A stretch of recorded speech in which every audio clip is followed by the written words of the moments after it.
Hamas और Israel के बीच जारी युद्ध और तेज हो गई है और इजरायली सेना ने अब गाजा पट्टी में बड़े पैमाने पर हवाई हमला शुरू किया है। हमास और इसराइल के बीच युद्ध का 6वां दिन। इस बीच हमास के हमले में मारे जाने वाले इजरायली लोगों की संख्या बढ़कर 1200 तक पहुंच गई। वहीं घायल होने वालों की संख्या हजारों में है। इसराइल के जवाबी हमले में भी सैकड़ों फिलिस्तीनी और हमास आतंकी मारे गए। इसराइल ने अपने 3 लाख सैनिकों को गाजा की सीमा के पास तैनात कर दिया और कभी भी जमीनी हमले की कार्रवाई शुरू हो सकती है। हमास के इन आतंकियों को इतने हाईटेक हथियार कहां से मिले, इसका खुलासा हो गया है।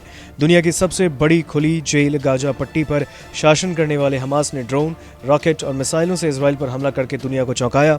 रिपोर्ट के मुताबिक हमास बेहद घने बसे गाजा पट्टी पर शासन करता है। यहाँ बहुत कम संसाधन है और बाहर से भी जो सामान आता है उस पर इसराइल की नजर रहती है। 41 किलोमीटर में बसा यह तटीय इलाका हमास के कब्जे के बाद पिछले 17 साल से दुनिया से कटा है।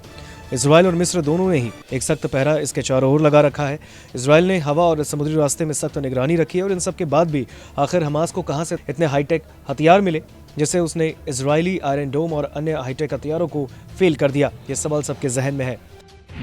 विशेषज्ञों के मुताबिक इसका जवाब है चतुराई, सुधार और बाहरी मदद। हमास को उसके हथियार तस्करी या स्थानीय निर्माण के जरिए मिलते हैं। हमास को ईरान से कुछ सैन्य सहायता मिली।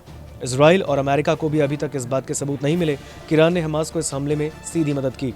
वहीं विशेषज्ञों के मुताबिक ईरान लंबे वक्त से हमास का मुख्य समर्थक रहा। हमास सीमा पार तक बनी सुरंगों की मदद से ईरानी हथियारों को तस्करी करके लाता है। इसके अलावा नौकाओं की मदद से समुद्री रास्ते भी हथियारों की तस्करी की जाती है। इसके अलावा हमास के आतंकी गोला बारूद को रिसाइकल करते हैं। गाजा में कोई बड़ा उद्योग नहीं है जिससे हथियारों के निर्माण में मदद की जा सके। गाजा में सबसे ज्यादा लोहे का कबाड़ निर्यात किया जाता है और इसी की मदद से हमास आतंकी हथियार बनाते हैं और सुरंगों का भी निर्माण करते हैं। जब गाजा के आधारभूत ढांचे को इजरायली हमले ने तबाह किया तब केवल लोहे की चादर, पाइप, इलेक्ट्रिक वायरिंग ही बचे।